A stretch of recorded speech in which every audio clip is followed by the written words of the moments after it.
You spend hours cleaning, only to wake up and feel like your house is a mess again. Or maybe you've tried all the cleaning checklists, but nothing ever seems to stick. That's why today I'm sharing 12 tiny habits that help you keep your home clean and clutter-free without spending your whole weekend scrubbing. If you've been feeling drained, disorganized, or just tired of the constant mess, these small habits can make your home feel lighter and give you a sense of calm and control again. Make sure you stick around until the end. I'll share one simple trick I recently learned that helps me get things done even when I really don't feel like it.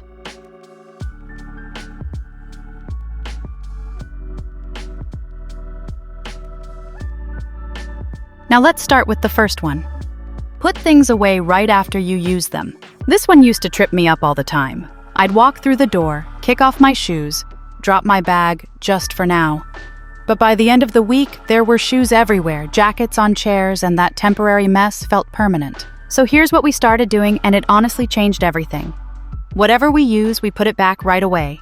Shoes go to the rack, bag back on the hook, blanket folded when we leave the couch. Even the toothpaste cap goes back on. It sounds obvious, I know, but I didn't realize how much stress that little pile of later was causing me. So maybe start small. Pick one thing you usually leave out. Your bag, your coffee mug, your sweater, and see what happens when you start putting just that one thing away right after using it. You might be surprised how much calmer the space feels just from that. And by the way, if clutter is your bigger issue right now tomorrow, I'll be sharing a super practical list of things you can declutter right now to create breathing room fast. No overwhelm, just quick wins. So make sure you're subscribed if you don't want to miss it. But for now, let's get back to today's habits. Small things you can do daily to keep your home feeling calm, even when life is full.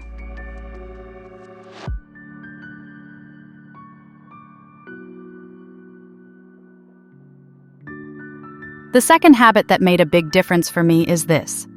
I use a basket for stuff I don't know where to put yet. You know those little things that just hang around? Something you borrowed and need to return. Something you bought but want to exchange. Or things you decluttered but haven't taken to donation yet. Before, those things would end up everywhere on the dining table, on the stairs, on the floor, near the door. And it always made the house feel messy even if everything else was clean. Now, I just toss them into one basket near the front door. So if there's always a pile building up somewhere in your house, maybe all it needs is a basket.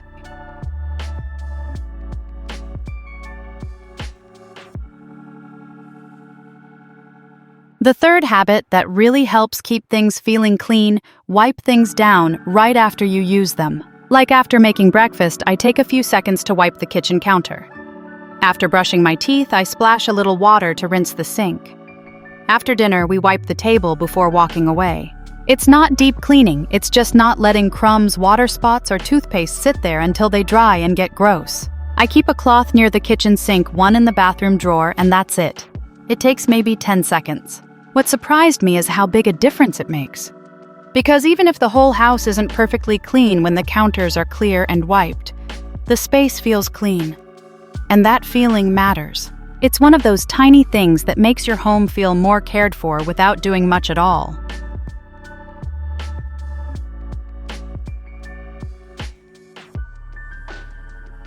The fourth habit is a small trick that actually works. I leave the hanger out where I can see it. Here's what used to happen. I'd take a shirt off the hanger, get dressed, toss the empty hanger back in the closet, and at the end of the day, I wouldn't hang the shirt back up. It would end up on the chair, or the floor, or just somewhere. Now I do one simple thing: I leave the empty hanger on the bed. That way, when I get undressed later, the hanger's right there. It reminds me without any effort to hang the shirt back up. It sounds silly, but it helps so much. Because once clothes start piling up, it becomes one more thing that makes the room feel messy, even if the rest of the room is fine. Little visual cues like this, they nudge you to do the thing you meant to do anyway. And they make staying organized feel less like work and more like rhythm.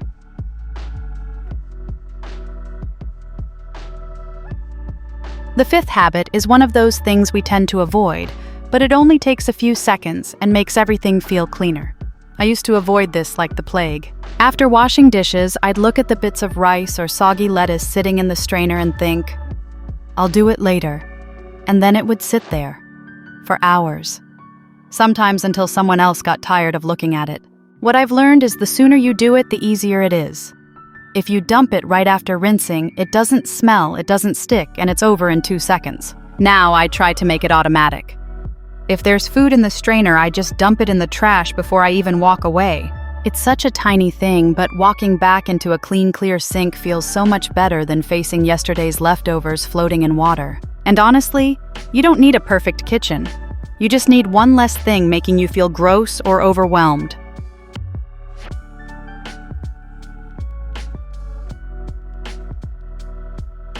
The 6th habit is super simple, just rinse things off right after you use them, like the kitchen sink after washing dishes, or the bathroom sink after brushing your teeth, or the shower tiles after a quick rinse. I used to let it sit. A little soap scum here, some crumbs there. It didn't seem like a big deal. But after a couple days, those little spots became harder to clean, and I dread doing it. Now I've started rinsing things right away. If I wash dishes, I use the sprayer to rinse down the sides of the sink. After a shower, I'll spray the glass doors and the tiles with water. It only takes a few seconds, and it saves me from having to scrub later.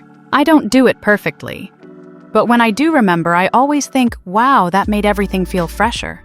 And that's really the point. Not perfection, just less buildup and more ease.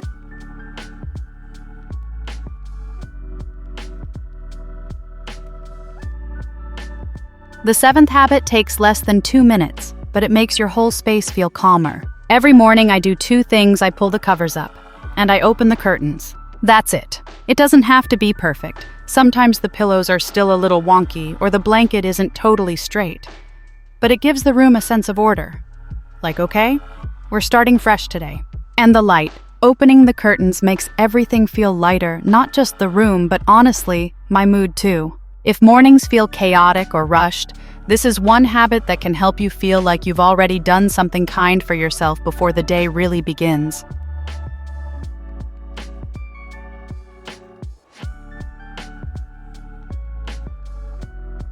The 8th habit is one that keeps the whole kitchen flowing better. Empty the dishwasher before things pile up. What used to happen is, we'd run the dishwasher at night but forget to empty it the next day. Then, dirty dishes would start stacking up in the sink because we had nowhere to put them. And suddenly, the kitchen felt messy again, even though the dishes were technically clean. So now we try to empty it either in the morning or before bed. It only takes a few minutes, and it sets the tone for the whole day. Because when the dishwasher is empty, you've got a place to put the next dirty dish, which means the sink stays clear. And somehow that small thing makes the whole kitchen feel calmer. If you've ever looked at a sink full of dishes and thought, I'll deal with it later, maybe the real fix is just starting with an empty dishwasher.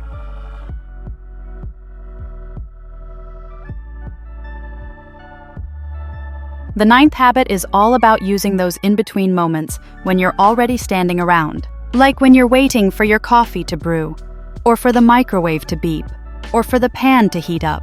Instead of just scrolling my phone or zoning out, I'll wipe the counter.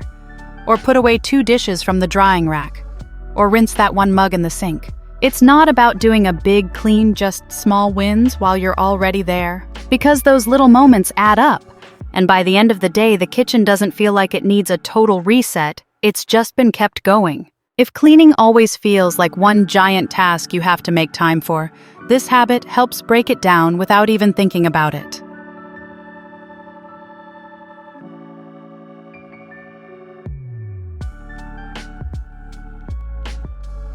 The 10th habit is my favorite when everything feels like too much. Just pick one tiny area and give it 2 minutes. Not the whole room, not the whole closet, just one drawer, one shelf, the corner of the kitchen counter, that one chair where things pile up.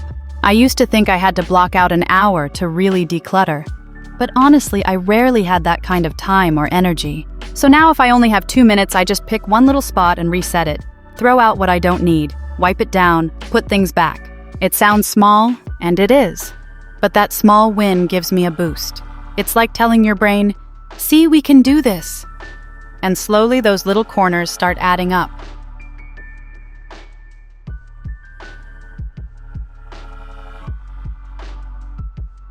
The 11th habit is one we try to do most nights, just a quick walkthrough before bed. Nothing big.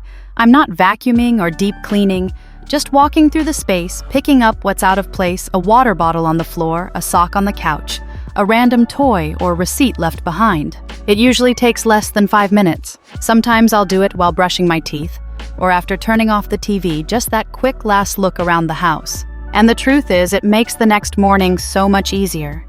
You wake up and the space already feels calm. You're not starting the day already behind. It's not about being tidy for the sake of it. It's about giving yourself a better morning by doing just a little the night before.